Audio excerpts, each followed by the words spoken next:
Birinci sualdan etibarən başlayırıq. Buradakı sualların hər biri dövlət qulluğu qəbuluna düşən suallardır. Yəni Dövlət İmtahan Mərkəzinin baza suallarıdır və mövzunu demək olar ki, əhatə eləyir tam olaraq. Birinci sual. Yazıb ki, lokal komitə şəbəkəsi yaratmaq üçün zəruri avadanlıq hansıdır? Və lokal komitə şəbəkəsi üçün 4 dənə zəruri avadanlıq var. Şəbəkə kartı, şəbəkə kabelləri, server və işçi stansiya. Burada deməli cavab A variantıdır. B-də UPS əlavə şəbəkə avadanlığıdır. Eyni zamanda C-də modemlə UPS, D-də modem, Y-də yenə UPS. İkinci sual. Start menyusu, yəni sistemin baş menyusunu necə açmaq olar? Bunun üçün bizim 3 üsulumuz var. Birincisi hansıdır? Taskbar üzərində müvafiq düyməni sıxmaqla. İkincisi hansıdır? Klaviaturadan həmin düyməni basıb tapıb sıxmaqla və Ctrl Escape kombinasiyası ilə. Digər qısa yollar WinTab və AltTab aeroflip funksiyasına aiddir və pəncərələri vərəqləyərək birindən o birisinə keçmək üçündür. Shift Alt dili dəyişmək üçün, yəni söhbət klaviaturanın yazı dilindən gedir və Alt F4 də təbii ki, pəncərəni bağlamaq üçün nəzərdə tutulmuşdur. Üçüncü sual. Asan sualdır. Deyir, A10 xanasında tək və cüt sətirlərdəki xanaların qiymətlərin cəmi kimi belə bir düstur yazılıb. Necə eləyərik ki, daha əlverişli, daha qısa olar?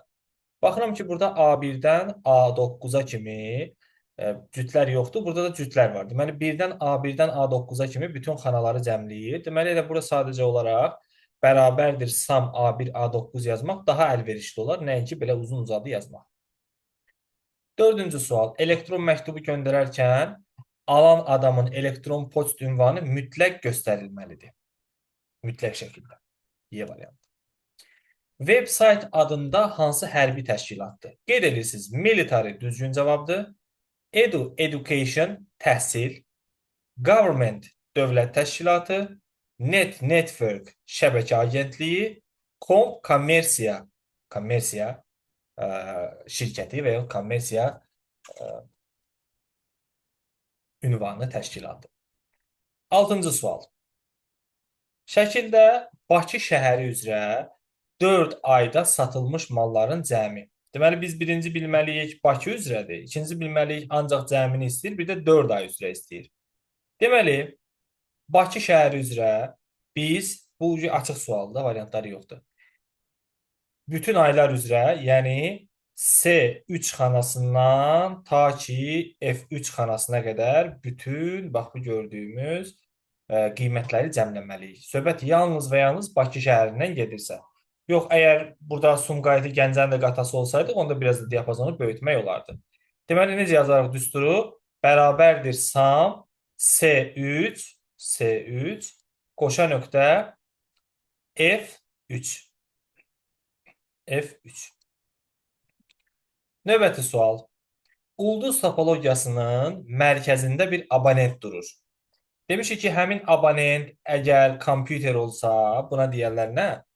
Aktiv ulduz. Yox, əgər konsentrator olsa, yəni hub olsa, onda nə deyərlər? Pasiv ulduz. Deməli, cavab konsentratordur. Ümumiyyətlə, konsentrator əsas elementdir. Hubdır, hub, bildiyimiz hub. 8-ci sual. İstifadəçi web səhifəni çağırmaq üçün brauzerin bax bu yuxarıdakı zolağı var ha. Buraya yazar ki, tutaq ki 3w facebook.com. O yazdığı nə sayılır? Həmin ünvan URL ünvan sayılır. URL. 9-cu. Şəkildə oxla göstərilən əmr nə üçün nəzərdə tutulur? Bax bu shape fill fiqurun daxilində olan rəngləməni həyata keçirmək üçündür. Fill doldur anlamına gəlir. Deməli, belə çıxır ki, baxacaq ki, qeyd olunmuş obyektin yalnız daxilini və A-da yazıb həm kontur, həm daxilini. Xeyr. Yadda saxlayın, konturlarını rəngləmək desə, deməli, bu shape outline olar. Burada konturdan söhbət getmir. Yalnız fildən söhbət gedir. Deməli, cavab nə olacaq? Qeyd olunmuş obyektin yalnız daxili rənglə doldurmaq üçün. Daxilini. 10-cu sual. B1 C4 diapazonunda neçə xana var? Bilirsiniz, xanaların sayını tapmaq üçün əvvəlcə sütunların sayını qeyd edirik. Sonra da sətirlərin sayını tapmaq üçün axırıncı rəqəmdən əvvəlkini çıxıb üstünə 1 gəlirik. Bu da yenə bizə 4 verir. Deməli, sütunların sayını vururuq sətirlərin sayına, alırıq xanaların sayını. Beləliklə, cavab nə olacaq? 8 xana. 11-ci sual. Pəncərələrin birindən digərinə keçmək iki üsulla həyata keçirilir. Ya win tab, bu bizə aparacaq bax bu gördüyünüz task view görünüşünə, ya da alt tabla həyata keçirilə bilər. Ayrı flipdir.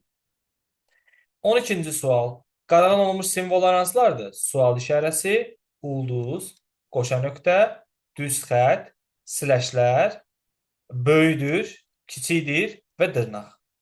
Bunlar deməli mümkün olmayanlardır. Mümkün olanları istəyirsə demək cavab olacaq 3 və 2. Qalanlarında yenə gördüyünüz qadağan olmuş simvollardan nümunələr var. Verilənlərdən hansı xananın parametri deyil? Xananın qiyməti olar, xananın tərkibi olar, növü olar, yəni aktiv ya da pasiv, yaxud mütləq ya da nisbi, ünvanı olar, amma forması olmaz. Bütün xanalar eyni formadadır. Hansı formadadır? Düzbucaqlı formada. 14-cü sual. Şəkildə verilmiş lent qrupu hansı taba aiddir? Burada selection pane-i görüb, deməli home da düşünə bilərsən, layout da düşünə bilərsən. Lakin align əmri, yəni şəkillərin, qrafik təsvirlərin səhifədə yerləşdirilmə mövqeyini təyin etmək yalnız layoutdan. Növbəti sual. 15 nömrəli sual.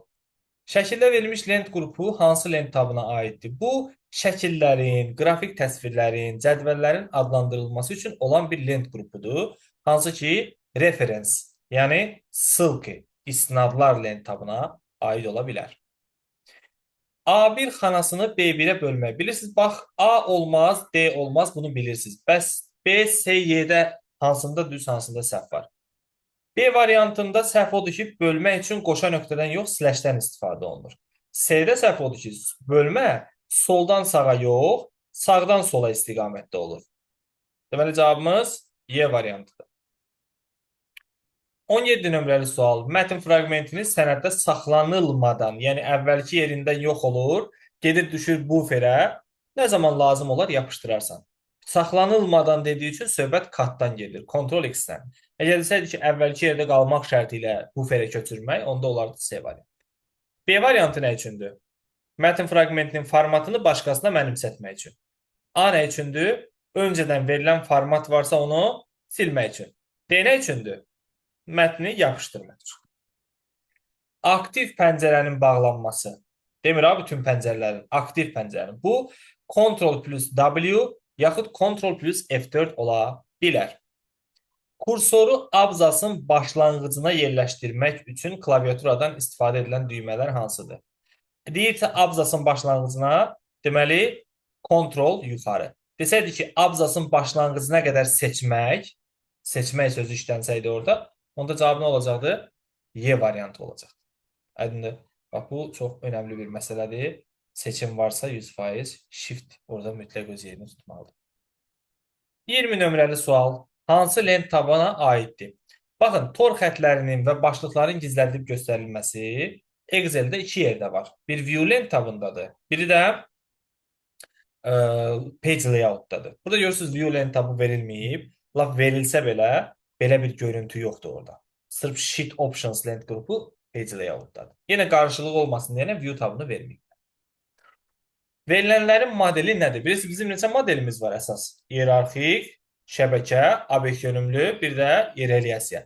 Verilənlərin modeli nəyi təyin edir? Nədən bilirəm ki, bunun modeli nədir? Verilənlərin arasında necə, hansı qaydalarla strukturlaşmasını. D variantı. Aksesdə sahə tiplərinə aid deyil. Orada bizdə var long text, short text, number, large number, yes, no, ole, hyperlink, düzdür? Karakteri yoxdur ki, currency var. Money, currency. 1, 5. Düzgün cavab. Bunlar yoxdur belə bir şey. 23-cü sual. Fərdi kompüterlər hansı kompüter sinifinə aiddir? Yadda saxla. Əgər kompüterin içərisində mikroprosesor varsa, deməli o mikrokompüterdir. Deməli belə çıxır ki, bizim evdə istifadə etdiyimiz adi smartfonlarda, notebooklarda, subnotebooklarda, planşetlərdə içində mikroprosesoru barındırırsa, deməli belə çıxır ki, bu elə mikrokompüter. Eyni vaxtda emal olunan informasiya bitlərinin sayı. Yadda saxlayırsınız. Bit sözünü görsən, cavab ya mərtəbəlilik ya da dərəcəlilik olacaq. Mərtəbəlilik ya da dərəcəlilik. A variantı. 25 nömrəli sual. Düzgün fikirləri seçin. Strinmer doğruludur. 2-də nə səhvdir? Zibil qutusundan silinən fayllar recycle bində saxlana bilməz. 3. Kompüter söndürüldükdə əməli yaddaşın məzmunu saxlana bilməz. 4. Plotted giriş qurğusudur. Salam mənim necəsiz? Çıxış təsində. Bu sayım biraz gecikdim. Yox, sağlıq olsun. Çəkmişəm videosunu, baxarsın. Oldu. Göz bu qalanlar hardadır görsən? Onlar əyaniyə gəlmişlər bu gün. Teymur, sonra ə, Əsmər, Leyla. Hardadır bunlar? Deməli Teymur, Elvin, bir də Əsmər kursu dayandırırdı. Aha. Leyla bu gün gəlmişdi, sonra getdi bilmirəm. Deyəsən nəsə işi var idi, qoşula bilməyəcəkdi. Heç nə, sağlıq olsun. Onda bu dəqiqləşdirərik. Onda əgər onlar belə eləsələr, onda məcbur olacaq. Opşi onlayna keçməli olacaq. Bax, danışarıq da inşallah. Görək gələn dəfədən vəziyyət nə yerdə olur. İnşallah Nə oldu. dəyişiklik olur. Yaxşı. Deməli, 4-də daxil etmə yox, necə olmalıdır? Xaric etmə. 5-də qrafik planşet nə olmalıdır? Daxil etmə. 6 düzdür. 7 düzdür. 8-də problem yoxdur. Deməli, belə çıxır ki, 1, 6, 7, 8 düzdür. 26. Kompüterin əsas xarakteristikalarına aid olmayanları seçin. Aid olanları çıxaq. İşlənmə sürəti var. Yaddaş var. İş etibarlığı var. Əmrlər sistemi var. Qalanları olmayanlardır. 3, 4, 7, 8. Növbəti sual. Kompüter işə salınarkən əməliyyat sistemi avtomatik olaraq hard diskdən, yəni xarici yaddaşdan hara düşür? RAM dediyimiz əməli yaddaşa düşür. BIOS'un yerinə yetirdiyi funksiyalara aid deyil. BIOS test proqramlarını, yəni postu üstündə saxlaya bilər. Əməliyyat sistemi yüklənməsini də eləyə bilər. Konfigurasiyanı saxlaya bilər, amma sistemin konfigurasiyasından söhbət gedir. Burada kompüterin konfigurasiyasından söhbət gedir. İşə salınan zaman müxtəlif qurğuları test edə bilər, amma nə edə bilməz? Hesab, məntiq əməliyyatlarını yerinə yetirə bilməz. Niyə görə? Çünki bu mikroprosesorun işidir. Ana plata üzərində yerləşmir. Heç bir xarici yaddaş qurğusu yerləşmir. İndi son dövrlər biraz SSD-ni yerləşdirdilər ana plata üzərinə, amma onun istisna olmaqla heç bir xarici yaddaş ana plata üzərində yerləşə bilməz. Hansılar internet xidmətidir? İnternet xidmətlərindən Goofer nədir? İyerarxik menyu sistemi köməkliyi ilə axtarış aparmaq. Mətnləri axtarır. 3W düzdür, bir də FTP düzdür. Bundan başqa hansılar var? Elektron post var bizdə orada. ISQ var. Bu nə üçün idi? Chat xidməti idi. Sonra Telnet var. Usenet var. Bir də bunlar var. Fortran yuxarı səviyyəli proqramlaşdırma dilidir, ona görə səhvdir. LAN da lokal şəbəkəni bildirir. Onun qlobal şəbəkəyə heç bir aidiyyəti yoxdur. Göstərilən obyekti sənədə daxil etmək üçün hansı düymədən istifadə olunmalıdır? Bu göstərilən obyekt dekorativ mətndir, düzdür? Bu dekorativ mətni hardan əlavə edə bilərsən? Word art dekorativ mətn əlavə etmək deməkdir. Deməli 2 nömrə. Sənədə klaviaturada olmayan simvollar əlavə etmək. Bütün ofislərdə eyni yerdədir. Insert simvol bölməsində. Gördüyün içində keçmişik var. 33 dövlət qulluğu qəbul sualıdır. Sənədə cədvəl əlavə eləmək hardan mümkün deyil. Bütün insertün içərisində olan bölmələrdən eləmək olar, amma referenslərin tabından eləmək olmaz. Referenslər mümkünatı yoxdur. Çünki referens mündərcat falan üçündür. Bu burada səhv düşüb. Bu heç bunu silərik. İş masasının fond şəklini hansı variantlarda yerləşdirmək olar? Center mərkəz, stretch dartmaq, düzdür? Bir də burada tile var. Bundan başqa hansı var bizdə? Fill var, span var, düzdür? Bunlar burada yoxdur da. 1, 4, 7. Devam. Lenti gizlədib göstərmək. Nəinki Word-də, Excel-də, PowerPoint-də, eləcə də Windows-da Ctrl F1-dir. Mütləq bilmək lazım.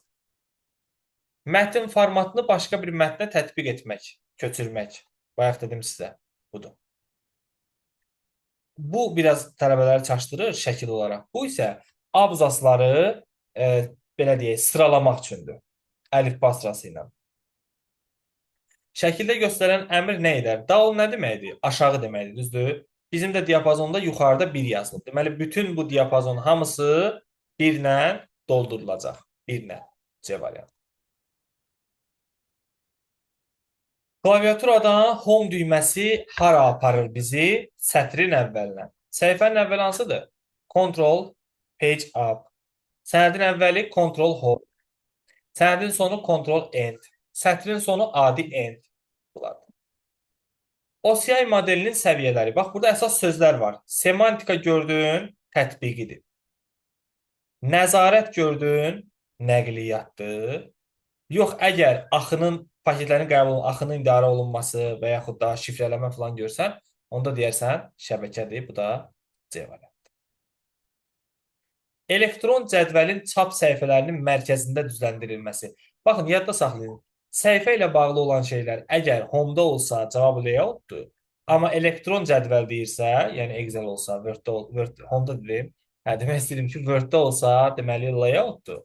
Amma Excel-də olsa, onda page layout-dur. İndi page layout-da biraz dərin veriblər sualı ki, page setup'ın harasındandır? Səhifənin mərkəzinə düzləndirmək, yəni səhifə kənarlarına nisbətən onun məsafəsini təyin etməkdir. Bu da uyğun olacaq margin-sə. Margins Word-də də eyni yerdədir də, səhifə kənarlarına nəzərən yerləşdirilir. Bu da sonuncudur. Mən sizə belə bir abreviatura demişdim. Yazıca gəlir də. Demişdim ki, doktorun maşınını parkingdə vurdular. Yəni document, music, picture, video. Bunlar kitabxana fayllarıdır. Buradan düzgün cavabı götürərsən 1, bir də götürərsən 4. Qalanları yoxdur da. Olsa onları da götürərdik. Aydındır? Bax, belə bir suallardır. Bugünkü suallar biraz asan idi. Özünüz də